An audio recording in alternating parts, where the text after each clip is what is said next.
What the is up, everyone, and welcome back to another episode of Beers and. Today, we're going to be talking about beers and dads. Ooh, it's weird when we both say it at the same time. Is it? I'm glad that we opted for dads and not daddies. And not daddies. Daddies. Yeah, no, that would not fly. That's a weird one. You know, as I'm thinking about it, the connection between beers and dads is actually synonymous. Like, how so? Throughout history, you know, like when the everyday average Joe dad is portrayed on TV, kicked back in a recliner, sipping a beer. That is very true. That right? is very or like true. dad bod, typically from beer consumption. Yeah. Right? Whenever you're around the barbecue, dad's got his, socks pulled up to his knees, flipping burgers, thank you. Couldn't think of the word. Sipping a Coors. What's up, everyone? Welcome into another episode of Beers End. Nick and Alex here, as always. Hello. We have a Czig Meister beer today. Very excited to have that. Very excited for that one today. It's been way too long since our last Czig Meister, which is, I think, one of our first couple episodes. One of our first episodes. 3 or 4 episodes, Yep, right? it was, I believe it was called In the Garden or From the Garden. Something. Yeah, oh yeah, that was the coriander. No. Rosemary, I feel. Cilantro. Definitely not. Parsley. Sage. I don't think so. Thyme. We'll have to go back Basil. and check the tapes. Basil sounds What right. do we have today? Burp, burp, burp, burp, burp. Oh, what we have is condensation. Condensation. It's like, Okay. It's like created a seal. There we go. We have Tropics from Czig Meister. It's part of their Deep Sea series. This is a New England style IPA. It's brewed with Citra and Mosaic hops. Ooh. So very excited for that. It's a deep series. Deep cuts. If you guys want to see the can art, come over to YouTube. Come watch us at Beers and Podcast. You can come over to Instagram or TikTok and follow us at the same. And then over on the Twitter at Beers and One, you can come check out the tomfoolery going on over there. Mm-hmm. And then any questions, comments, or concerns or beer suggestions, you could just shoot them on over to beersandpodcast@gmail.com. Wonderfully executed. Nick, Wonderfully how done. are you doing? I know you've had a bit of an inconvenient day. You know what? Again, we've said just mild inconveniences that Yeah. I've managed to make my way through. So now I'm Series here. of unfortunate events. Yeah, and now I'm here. It's a very tepid day. I've got my buddy here. I've got some beers. I've got Hector sitting next to me. What could be You're better? here. I mean, I'm grateful. Not physically with us. No, By the but you're time you're here now. watching this in the future. Yo soy muy grateful. Muy. Muy grateful. We. So we're talking about dads today. You know, Father's Day has just passed. Just and passed. We wanted to give a shout out to our dads. Yeah. Hi, Stanley. Alex and Stan. Two great guys. So I'm going to start us off with question of the day. Please. While I crack us into the beer. I'm excited. And sorry, Stan, if you could replace your dad with any male figure, who would it be? Oh, man. Oh, wow. It can be someone famous, or it can be If like, I could replace, or if I could not have that been, you'd want to. yeah, not so much replace, but if I could have been born, perhaps, Right. to someone else. Oh man, Tough one. yeah, that's a really difficult would one. you like me to go first? Yeah, please. So at my last job, there was a UPS driver who was designated to our warehouse and did our pickups. And his name was Tom. yeah, And this guy's like real salt of the earth. Probably fuck you up if you wanted to. Like, he's in his 60s easily. And he's just like really handy. Like, seems to know a lot about everything.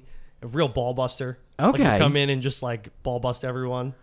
huh. So just Tom, I UPS like that. driver. I like that. You know what? I'll put it to you this way. My answer is going to be I'd rather be an orphan and not know who my father is then in that case. Damn. Yeah, right? Stan and I are on a good we're having a good time recently. So I That's- figure why go ahead and ruin it? That's very nice of you. Why go I ahead? just replaced my dad with Tom, the UPS driver. You did with the UPS driver, which is Right. kind of nice. I don't know why It's for kinda nice. well, you know what I mean. I don't know why for some reason my brain keeps going to Tom Hanks, and I don't know why No. that is. No, he looks more like oh gosh, what's his name? Gene Hackman. Oh, as he's gotten older, he does look more and more. I like Gene Hackman Yeah. though a lot. Yeah. Yeah, that's what I would go for. Tom reminds me of Gene Hackman, actually. Yeah, I like that. In the biopic eventually. Wow. Spot on with that pour Right? Not too bad, huh? I also think it's one of those things where, I've got so much of my father's personality Yeah. that it's one of those things where I'd be like, who could I be born to where the personality would almost match. be the same? And I feel like Tom Hanks and my father probably do have enough in common. Really? Yeah, Tom Hanks like strikes me as the kind of person. This just took an interesting turn. I know. He strikes me as the type of person that like knows a little about a lot of different things, as my father tends to. He strikes me as the type of person that likes to go along with whatever their kids might think up. My dad was big into like, sure, we're going to pretend. Let's pretend. I feel like Tim Allen would be your dad then. I feel like you're oh my describing God, Tim my Allen father is Tim. We already covered this on a previous. Yeah. Oh my God, I it's feel like Tim you're Allen. describing Tim Allen to It's me. Tim Allen, but specifically Tim Allen from Home Improvement. Right, of course. Yes, that is my father in a nutshell. He's always trying to go ahead and like, you know, jerry rig something together. Yeah. Yeah, in a much more convoluted and difficult. Your dad, did they write Home Improvement about your dad? They very well may have. I told you one of my biggest gripes, and again, I'm sorry, but he knows it is. My father will like keep pieces of like wood, like 2x4, like scraps. Yeah. But then just keep them. And I'm like, what are we doing all this? You never know when you might need You never them. know when you're going to need it. I go, you know, I'm following that logic. But at what point in time do we say, now we don't have need too them? many? Oh, well, fair enough. Because I always tell him, I go, because I'm going to tell you something. He wound up coming home once, and I'll stop then. He came home once, or I went home, and he had like a second power washer. And I said to him, and I go, what is that?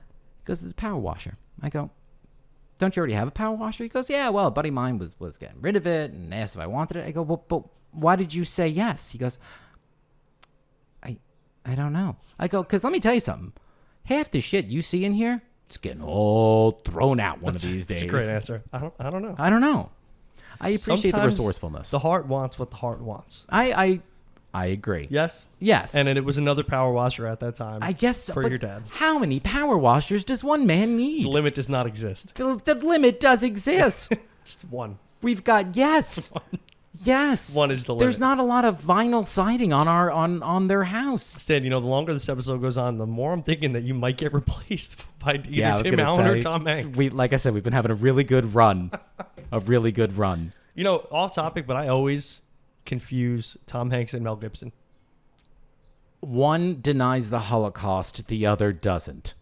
That's a Okay. good way to remember, Okay. I think. And on that note, I always confuse Mark Wahlberg and Matt Damon. Oh, that's because they're pretty much They're the the same same, person. right? Absolutely. Okay, I thought so. Huh.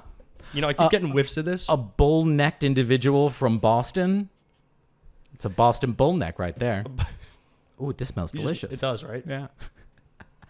Yeah, I'm getting Citra. I think that's the name of like a minor league team up The there. Boston Bullnecks? The Boston Bullnecks. I don't think so. Or it's a dart team.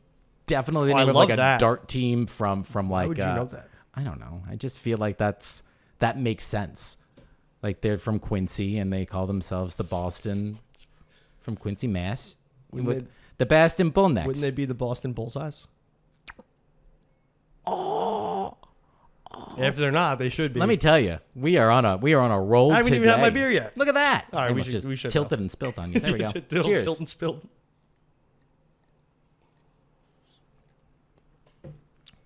Ooh, that's tasty. That's pillowy. That is a That's perfect definition or a perfect description for that.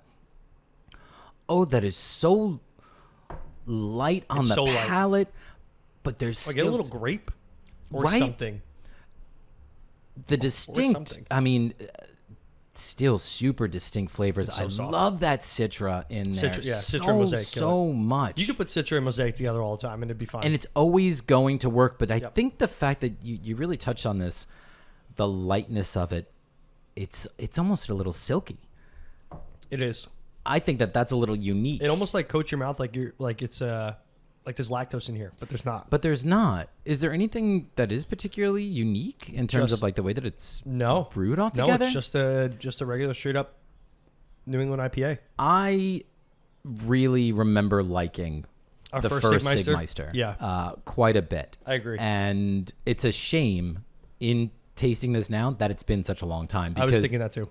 a really, really well made, well I mean, brewed. like mango notes. It's very tropical. It That's what it is. is. It's very tropical. It's got that classic Citra back note. Yeah. Where it's like kind of citrusy, kind of stone fruity. Yeah, and I'm a total basic white boy for a New England IPA also. I love IPAs, always good. You give me a New England style, It's always better.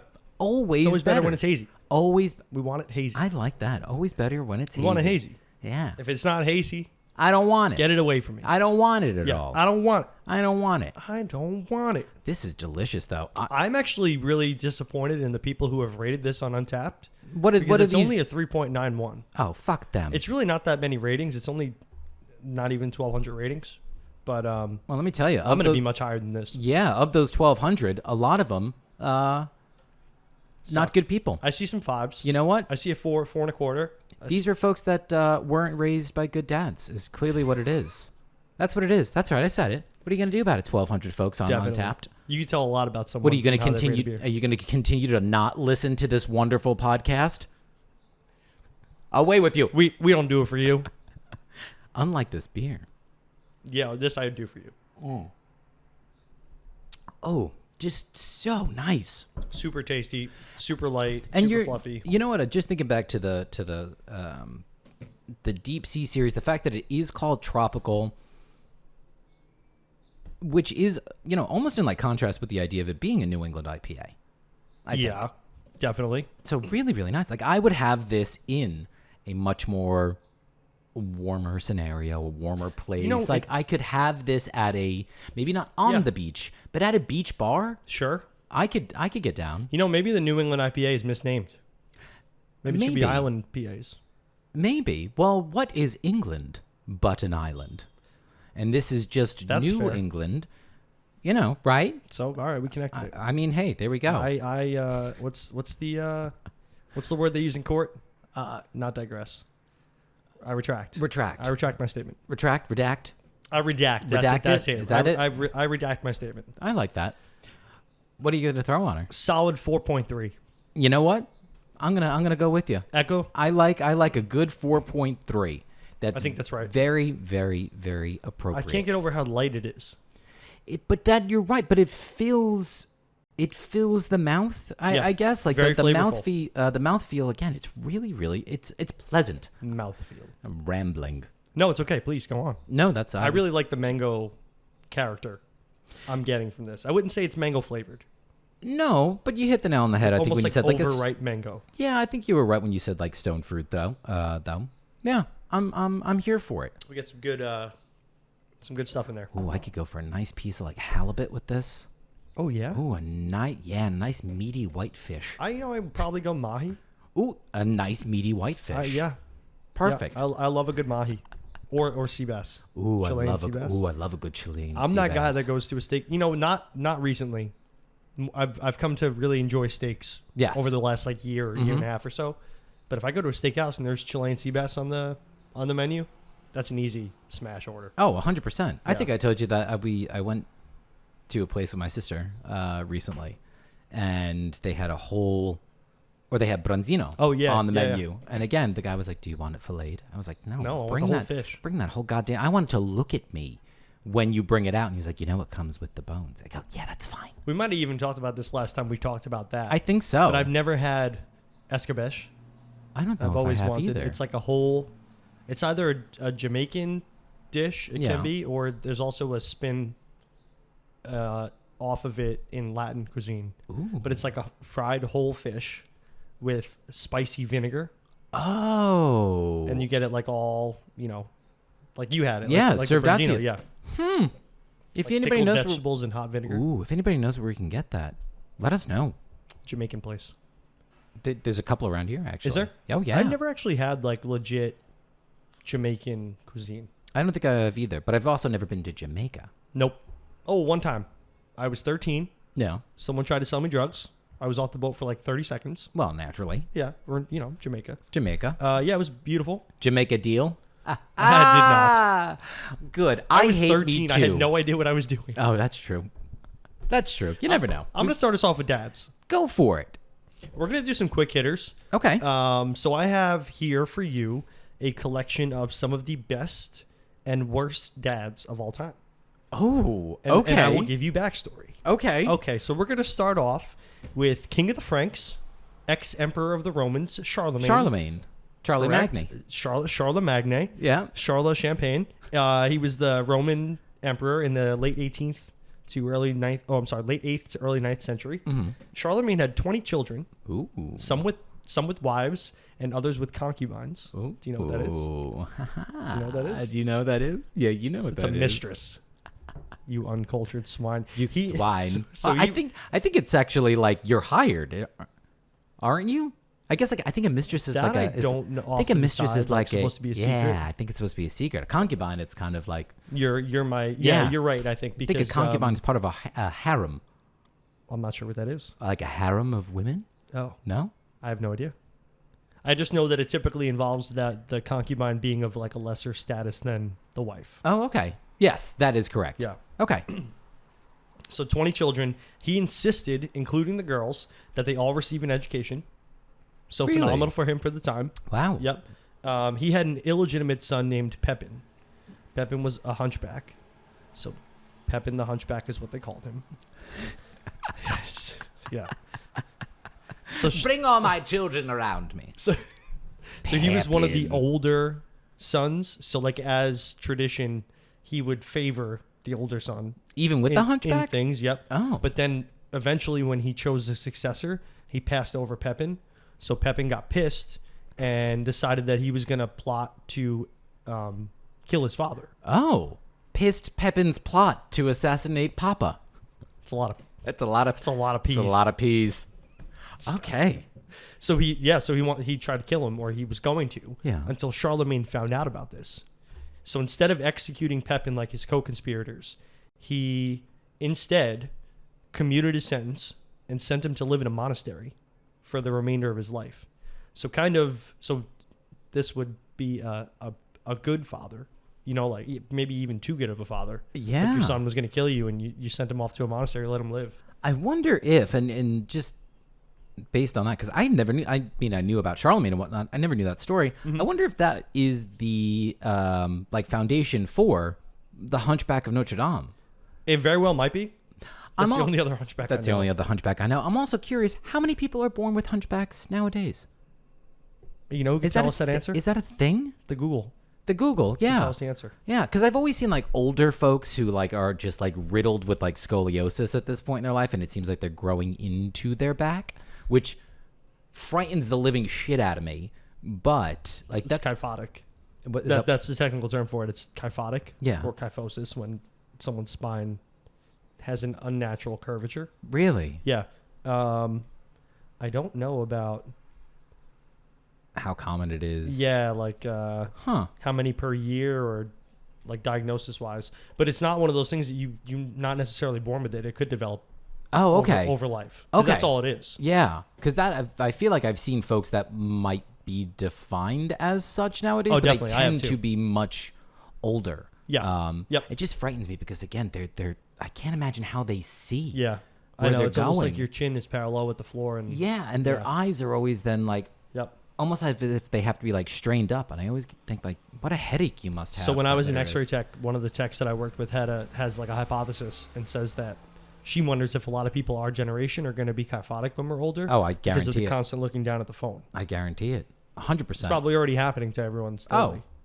Nick yells at me all the time for my bad posture, but I think the fact that we look down even more, Yeah, it exacerbates things. significantly worse. For sure. So we had Charlemagne, good dad. Good right? dad. So on the other end of the spectrum, we have Peter the Great.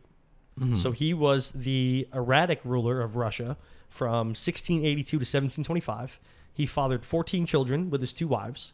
However, Hey, was Peter. not known for his warm parenting style. In fact, he was notorious for contributing to the death of his first son, Alexei.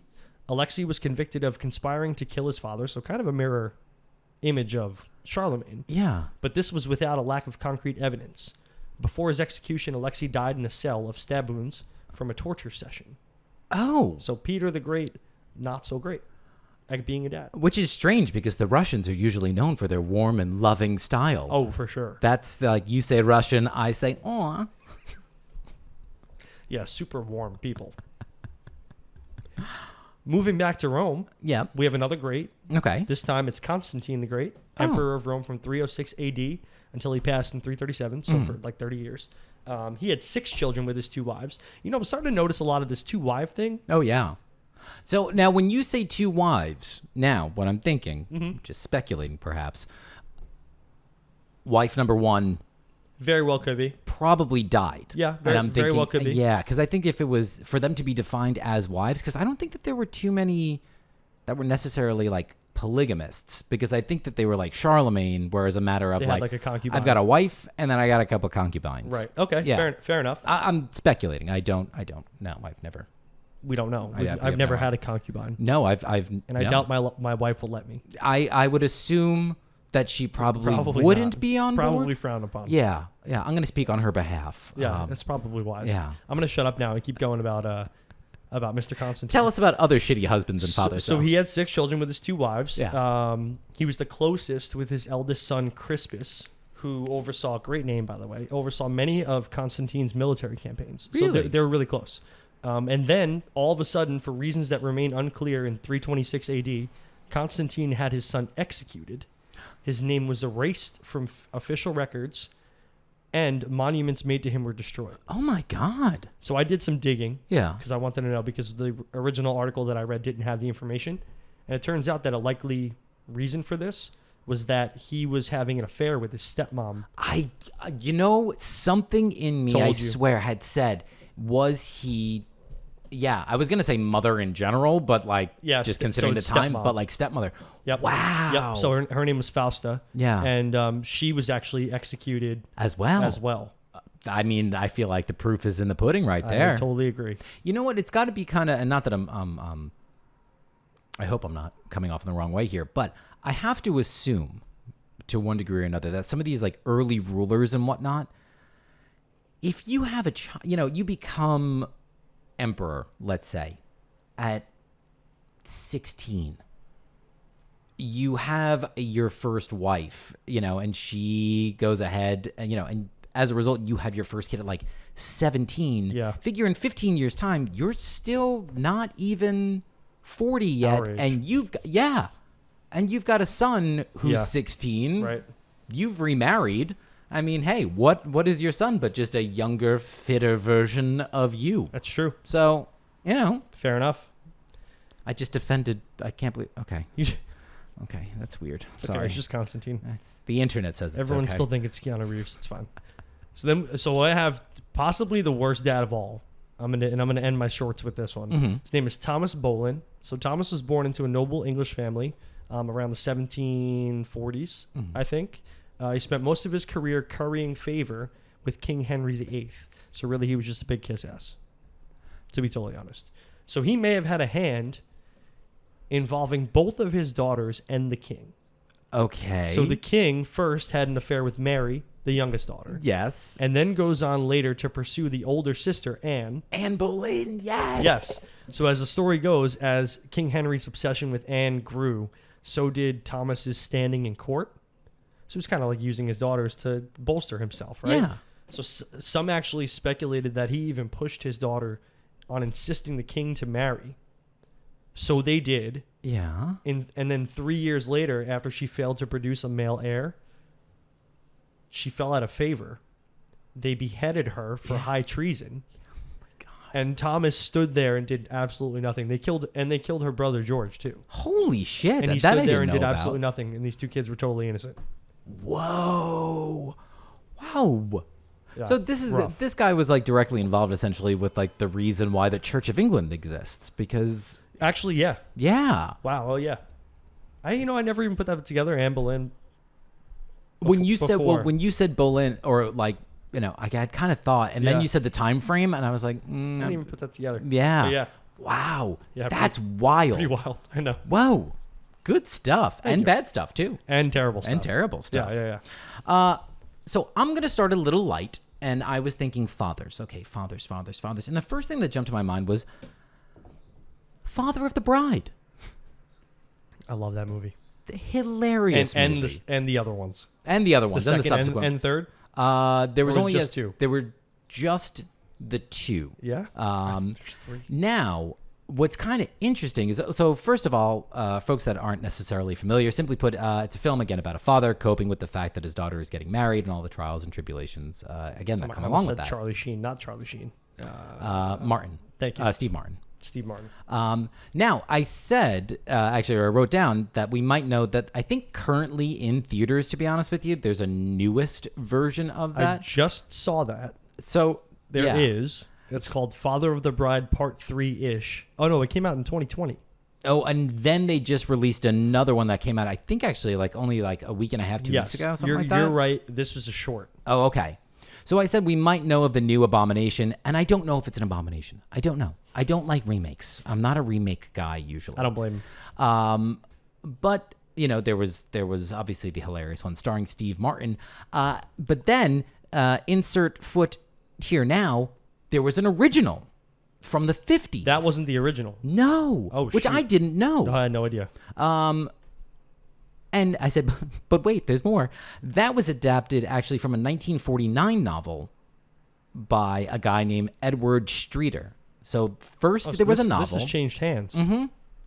So first there was the novel in 1949, and then there was this adaptation that was made for 1950, actually. So the book came out in 49. Right away. The first one came out in 50. And it was actually done by a real-life husband and wife, Francis Goodrich and Albert Hackett. They were the ones that had adapted it for screen. And it was directed by Vincent Minnelli. Vincent Minnelli was one of like Liza Minnelli's late. Oh, Liza Minnelli. Yes. Vincent Minnelli was actually Liza Minnelli's father. Oh. Yep.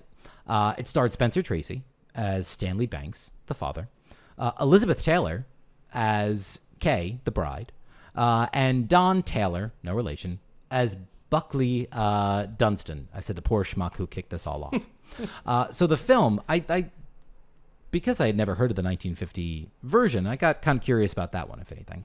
So it premiered on May 18th of 1950 at Radio City Music Hall. And it was actually only 12 days after the real-life marriage of Elizabeth Taylor. Oh, interesting. Yep. Then that was to her first, that was to a guy, Nicky Hilton. The Hilton. Oh, like actual Hilton. Yes. Like the Hilton. Wow. And the studios had actually used this as like a big PR event. So essentially what happened was that like the designer who had like made the gown in the movie wound up making like her real one in real life. And the studios, exploited the hell out of this, Sure. Because it was also still under the studio system. So the film was actually, the original film, its negative was destroyed in a fire in 1978, but was still able to be like reproduced from something that's known as like a grain copy for home release. So I did say that, the beautiful irony in all this is that the real life wedding that I was talking about for Elizabeth Taylor, that was her first, but she'd be married another 7 more times. Oh my God. Oh, yes. Oh, yeah. Mm-hmm. The film itself was a hit. It had earned actually Oscar nominations for Best Actor in a Leading Role, Best Writing, Best Screenplay, and Best Picture, which I think is kind of interesting for a comedy. It was such a hit that they immediately began working on a follow-up, and it was titled Father's Little Dividend, which is a strange name. What? So after she gets pregnant, and it's about him becoming a grandfather then. But it's cited as an example of the first successful modern sequel in Hollywood. Oh, wow. Yeah. And the fun fact, or what I think is the fun fact, the date of the wedding in the film is June 10th, which was an homage to the director's wife. And the director, again, was Vince Minnelli. His wife was Judy Garland. So it was Judy Garland. That was her birthday. Was Liza Minnelli's mom? Yeah. I had no idea. Oh, yeah. Liza Minnelli's mother is Judy Garland. Oh yeah. So the birthday is June 10th. And in a twist of fate, so Spencer Tracy, again, who played the father, he died on June 10th in 1967 as well. Weird. Yeah. That's yeah, but I kind of put together feel like there. I want to watch it, but I also don't want to because I don't think it'll be as good as the more Steve recent Martin one. Yeah. I mean, he's great. You know what? I couldn't say if it was better or not, because obviously I haven't seen it. Right. One of the things that they did note that I thought was interesting, that it was still at a time, this version, when there was something that was known as the Hollywood Code or the Producer's Code or something along those lines. Maybe it was called the Hollywood Code. But there was a really like strict list of like rules about what you could show on screen and whatnot. So like quite literally they still had they had to depict, you know, even couples as having like twin beds and things along those lines. So like it's the cinema code. I maybe is what vaguely it's remember called. that from like The Odd Couple, or maybe it wasn't The Odd Couple, but like Oh, one I of Love those. Lucy. Maybe that's what it Yep. was. Yep. I think even the Flintstones. No, the Flintstones was the first actually couple You're kidding, to that be slept in the shown. same bed? Yep, in the same That's bed. great. Yep. Wow. All right, I'm gonna move on to my last little bit here. Okay. So I wanted to talk about one of our founding fathers, the father of the Constitution, Mr. James Madison himself. Mr. Madison. So we're going to do a little history today, boys and ladies. So, yeah. Well, because, you know, That's any man that's watching this is a boy. Oh, yes, you are a child. Right. And we respect you. Any respectful woman watching this is a lady. I like that. I like that a lot. We've got a very interesting demographic we're going That's just after. how it is. Yeah, that's just how it is. So James Madison was born March 16th, 1751 in Virginia. He's one of our most influential founding fathers.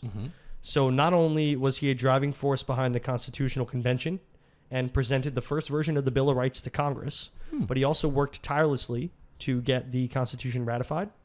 And he was Thomas Jefferson's Secretary of State. You know, he helped negotiate the Louisiana Purchase. Yes. And then he also was president himself, served 2 terms, and held office during the War of 1812. He was the I'm Washington the wrong Adams. person. I think it's Jefferson, 4th. Madison. 5th? Yeah, I think it was 4th? 4th. Yeah. Yeah. Yeah. That's as far as I know. Okay. Once we get to 5, Monroe. okay. That's easy, MM. Yeah. Madison Monroe. And then 6 is easy too because it's John Quincy Adams. Oh, it's just the same name over again. It's John Adams, And interestingly John enough. Quincy Adams. Yeah. John Quincy Adams I is could do John this. Adams' son. I never learned this one. So when I moved to Jersey, we didn't learn it in Brooklyn, but you guys had already Oh, yeah. I remember you had learned said it that. all. Yeah. And along with the capitals and most of my geography and long division. Oh, God. Yes. Wow.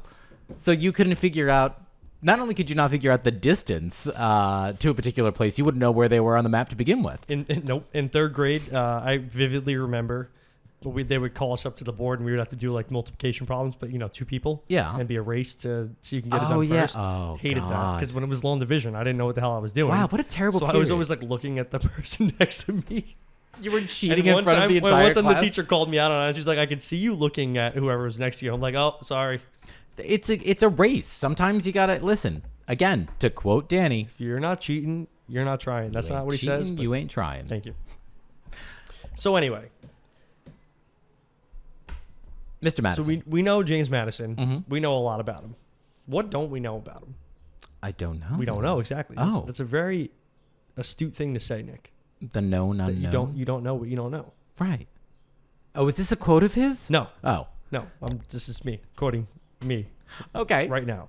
So what don't we know about James Madison? He was our smallest president, standing at just barely 5'4", 100 pounds. Oh, So that's right. He was a tiny little man. Very, very tiny. He was described as slight and sickly, Oh, as he was plagued with recurring bouts of bilious fever. which is. Do you know what that is? No. That is, it's like a fever that comes and goes and makes you like jaundicey. Oh my God. Yeah, I did a little reading about it because I'd never heard of it either, and it Yeah. could come from malaria. That's. It's terrible. Who did you vote for? The yellow one. And not only that, but he also, as he described it himself, was prone to sudden attacks somewhat resembling epilepsy.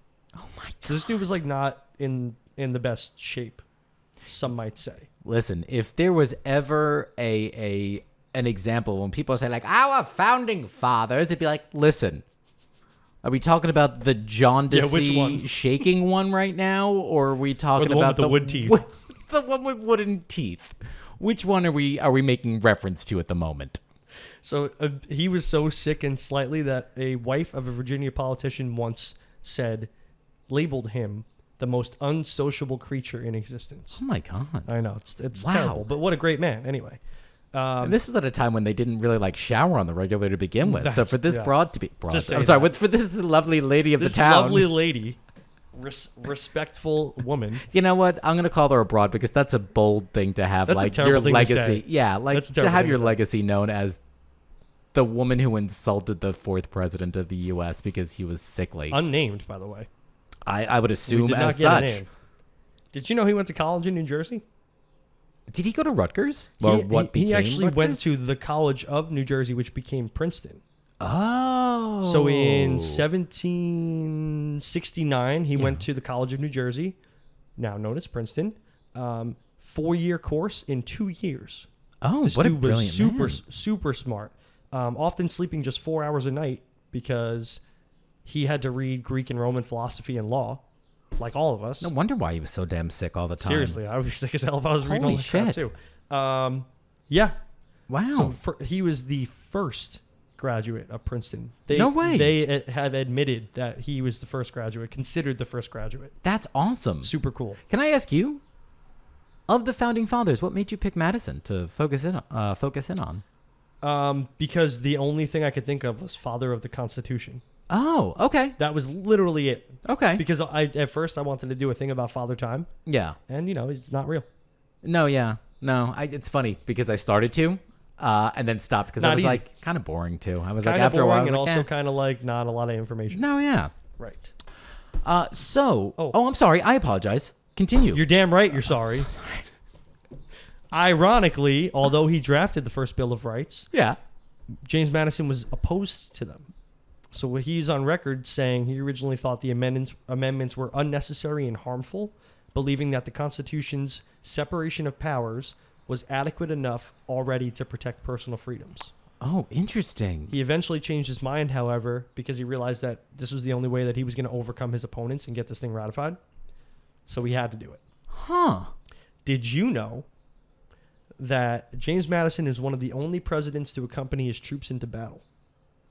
No. Aside from one other president, Abraham Lincoln, who was present at the Battle of Fort Stevens during the Civil War. Oh, you mean he was actually in a military engagement. Oh, well, I'm going to say that I didn't know it, but it would make sense considering, again, you mentioned When he was he president of 1812. Bingo. Yeah. So, besides Abe Lincoln, the only other one. When British forces marched on D.C. during the War of 1812, Madison borrowed a pair of dueling pistols from his secretary's office and set off for the front lines in order to rally his troops. Okay. Yes, Mr. President. Can you bring me in your pistols, please? Yes, and he was a timid speaker. Oh, really? Yes, he's on record yes. that he was most of the time people couldn't even hear him while he was speaking. Because he's so tiny and imagining the time of someone giving him a pistol just falling to the ground. Like how I did at my wedding. Yeah, exactly. Exactly. So good. That's on the wedding video, by the way. Perfect. Yep. So he marched to the front lines, okay? Upon arriving, he and his entourage nearly happened onto the British forces, and they immediately stopped and turned tail when when they heard rockets overhead. Holy shit. So the quote is, he turned around to his cabinet secretaries and said, "It would be proper to withdraw to a position in the rear." I love it. I fucking love it. And this is my last one. Mr. President, what should we do? Oh, boys, I think we should probably turn around right about now and head to the rear. It would be smart for us. I feel like it's Ben Stein's voice. I don't know why I think it's Ben Stein's Oh, voice, but that's it's Ben even Stein. better. A quiet Ben Stein. Oh, yes. Yes. And this is my Boy. last little bit about James Madison. If you've ever had, and this is going to sound cheeky as hell, if you've ever had James Madison in your pocket, you've been a rich person for a little while. And let me tell you why. Because, in all seriousness, James Madison's face is adorned on the $5,000 bill. Really? So this bill was originally issued to finance the Revolutionary War, but it wasn't officially printed until by the government until the Civil War began. Huh. So President Nixon recalled the bills in 1969 because he was afraid criminals might use them for laundering purposes. Wow. But Wow, there- that's ironic. And I actually did I ended up doing a little bit of a deeper dig. I'm not going to give everyone the information, but there are a few bills that I have never seen in my life. One of them being a $5,000 one. Yeah. One of them was a $1,000 one. I believe Alexander Hamilton was on it. He's on 2 different bills? Yes, and then I they think changed it to Grover Cleveland because that was the argument. It'd be weird to have one president on 2 bills. Then they had a Hamilton, not a president. Just wanted to make that out true, there. True. Just slow down, all you folks out there. Historical political figure. Wonderfully done. I like that title. Thank you. And there was also a $100,000 bill, but it was never circulated, and it was only brought about during the Great Depression for like business-to-business transactions. Holy shit. Wow. That's wild. And right now, the rarest bill in circulation is a $2 bill. Oh, in circulation? Yeah. I think it's because most people like hold on to them, no? There's like Interesting. In 2020, there was only 1.4 billion $2 bills left circulating. Huh. Value-wise or? No, like just the bill. Interesting. Over time, I guess. That means, yeah, that probably like it's probably worth more than. Huh. Considering it's so rare. Well, when you said 1.4 billion, I was like, oh, that's a lot. It sounds like a lot, but it's not really. Yeah. I guess when you probably think about like how many singles there are out there, there are probably billions of singles all over the place. Exactly. Let's just go get all the singles then. I'd be okay with that. Yeah, I'm okay with that. That's like a thick wallet. I like that. But a thick wallet. Heavy pants. Heavy pants, baby. Are we good? I'm sorry. I cut you off before, but now I'm very hesitant to go ahead and do so now. I apologize. No, please continue. Oh, thank you so much. So I had also done some research into another father, and I'm not sure if it's one you're familiar with. Have you ever heard of Father Charles Coughlin at all? No, I've heard of Dr. McGillicuddy. Okay, no relation. No, I don't know who that is. The schnapps guy. Dr. McGillicuddy schnapps. Oh yes, yeah. Okay. Good stuff, by the way. Oh, I love it. One of the best schnapps out there. Cherry schnapps and Pabst. That's what Meg and I always would go for over at the Marina Inn. That makes me nauseous. We would always say, "What a classy place that is." What do you want? Cherry schnapps and Pabst. So Father Charles Coughlin. Now, I had known of this individual from teaching in my talk radio classes. Oh. So he, if anything, he was a Roman Catholic priest who was based in Detroit, who had founded the National Shrine of the Little Flower Church. So a little bit background quickly about the church itself. It was first built in 1926 in a largely Protestant area.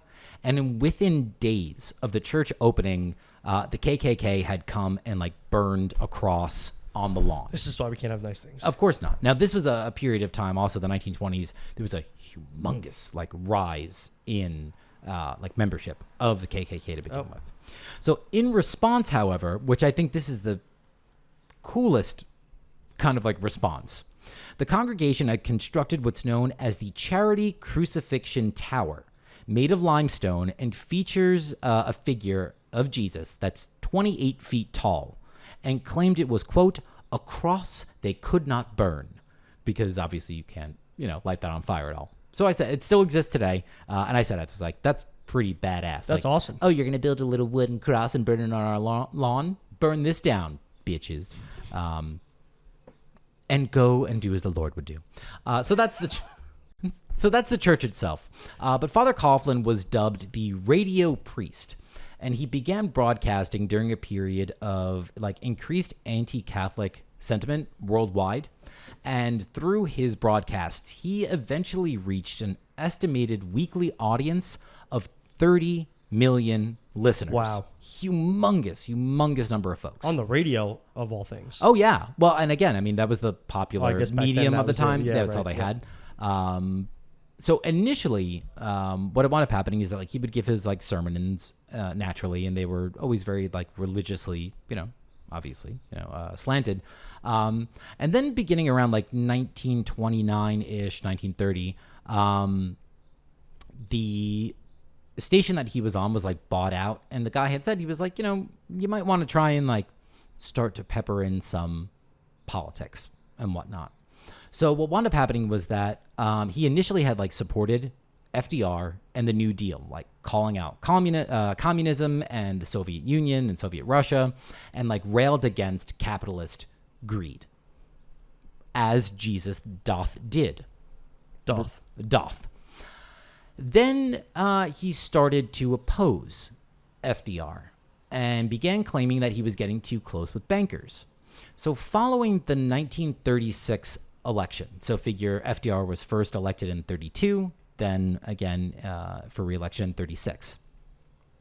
Following that election, Father Coughlin had began supporting pro-fascist viewpoints, citing the rises of Hitler and Mussolini as like good things as antidotes to communism. Around the same time, his anti-Semitic viewpoints began to emerge as well, claiming that the Russian Revolution, which led to eventually the communist, government there, was funded by Jewish bankers, and basically blamed. What? Oh yeah. So, following Kristallnacht, you remember Kristallnacht? I sure do. Okay, so folks that are not necessarily familiar, A, you're the reason why history repeats itself. But B, this was a night in Germany when, again, a whole bunch of Jewish Stores were vandalized. stores, synagogues, anything that was like Jewish owned. Lots of glass broken. Yep. That's what Kristallnacht means, Night of Broken Glass.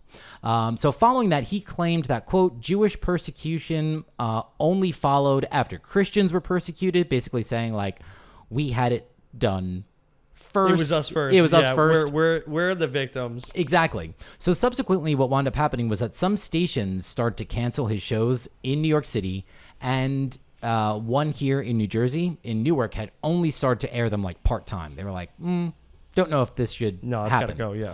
Well, this actually led to pickets and protests outside of stations, with protesters yelling such things as, quote, and again, I'm quoting, send Jews back where they came from in leaky boats, and, quote, wait until Hitler comes over here. Yep. That's my new favorite insult, by the way. Wait, I'm going to send you back to where you came from in a leaky boat. In a leaky boat? Yeah. I know, that's kind of nice. Yeah. As a slam towards people that are not so nice. Right. No. It was also during this time that he started to receive indirect funding from the German Nazi Party as well. Increased efforts then were made by the FDR administration, because basically we were starting to enter the war, and he was still very much isolationist and against that. So they put more and more restrictions and regulations in place for broadcasting, which eventually forced him off the air in 1939. And it was the first time the government had ever done anything like that at all. Damn. Yeah, he was a real. I show a clip of one of his sermons and speeches, and he used to do them live. In fucking baseball stadiums. So there would be baseball stadiums filled with parishioners, and he would be on camera. And this is obviously before the war officially started. And dude, you could tell that he had watched speeches given by Mussolini, Hitler, because this man does nothing but just fists and he moves like Hitler the entire time, but he's got his little priest collar on, so it's very intimidating. That's to wicked, be man. Oh, dude, it's insane. That stuff weirds me out. He sounded like a really stand-up guy. Oh, he started off great. For the first half of his life. He made, again, they built those, they built those towers. He had a big charitable donation that was going on, and it was huge. And yeah, it was just one of these things where he's one of these people that was spouting off at the lip and claiming, without getting too crazy, but was it's my First Amendment right to go ahead and say whatever I'm saying. After a while, people were like, "Oh, I don't know entirely if that's very good for you to say." That dude would be put on blast right now in 2022. Well, by a portion of the population and not by another portion, but yeah. And that's something we're not going to get into. Nope. Don't need to get into Nazis in America. So everyone just love your dad. Oh, I got one more thing, if anything. Oh, okay. Should I not? Feel free. I feel like I should lighten it up, maybe. Yeah. I could. I was very not liked Oh no, that's. with my stories earlier. I think I can bring it up just a little bit. Oh no, it's not. I'm gonna end still on a downer. Oh. I'm gonna end on a half. I'll give it a half and half. Let's see. Let's see where we are at time wise of this Arnold professional. Palmer. Oh yeah, I can make this quick. Cats in the Cradle. Yeah, I decided to look into Cats in the Cradle real quick. You know the song. maybe. And the cats in the cradle and the silver spoon. Little boy blue and the man in the moon. When you're coming home, Dad. I don't know when, but we'll get together then. I didn't realize Dad was in that. Oh, it's yeah. So I never knew that little line right there. Oh, so okay. Well, then this is going to come as a real surprise to you. But the entire song actually is a first-person narration of a man chronicling him becoming a father and his son who wishes to be like his dad and seeking his attention. And then when the father doesn't give his son the attention he needs at a young age, karma eventually comes back around, and the boy becomes like that to his father then later in life. Yeah. Man, I really got to start listening to the lyrics. I would definitely, because it is a sad song about a dad who ignores his son and then grows old and wants to be close to the son, and his son ignores him. That's terrible. It's a 1974 folk song. Great song. It's a wonderful song. Great song. Written by Harry Chapin, and it became his only single to hit #1 on the Billboard list. He wound up being actually nominated for a Grammy for the best male vocal pop performance for the 1975 Grammys. So the lyrics to the song, my son arrived just the other day, came to the world in the usual way. Man, all I do is listen to the tune and everything else, and don't listen to the lyrics at all. That's my favorite part. Okay. So the lyrics, however, started as a poem that were written by Chapin's wife, Sandy Gaston, and it was inspired by the awkward relationship between her first husband and his own father. That man happened to actually be the borough president of Brooklyn from 1940 to 1961. Chapin had claimed that the song is also about the relationship he had with his son, Josh, and once claimed, quote, "Frankly, this song scares me to death," which I think is kind of interesting. And this is the song was used later on in 1993 as part of an anti-terrorism PSA campaign in Northern Ireland. So when they were still, the IRA was still there were still bombings, and there was still a lot of terrorist activity going on. So the PSA had shown a father who had neglected and ignored his family for his terrorist endeavors. The son looked up to him, followed the same path, and eventually the son is killed because of his terrorist activity. And I thought that was interesting. I was like, well, so sad. Oh, super sad. I mean, the Irish are not exactly known for their sense of humor. Well, no, that they are, but usually it's always surrounded by guess who died today. So I didn't know they were so morbid. The Irish? Yeah, I had no idea. Oh, I think you should go and listen to some Irish lyrics then, because they're all very sad. They're all very sad. They're not drinking because they're happy. They're drinking because they're sad. Okay. Touche. I found the PSA. Oh, God. I wasn't expecting it, or, I had expectations. And at first, when I clicked on the link, I saw that it said that it was 2.5 minutes. And I thought I figured it was all of the 60-second or 30-second commercials all kind of put together. No, the entire PSA is 2.5 minutes long. It's a long one. That show this son, and it's someone singing a cover of the song the entire time, showing the son watching his father drop off bombs places, looks up to him, and eventually the father goes to jail, gets out of jail, tries to create a relationship with the son doesn't want it, and then the son gets involved and is eventually gunned down in a stairwell, and it ends with the son's casket being lowered into the ground. And it says something, it's something don't suffer it, change it. When did this come out? The 70s?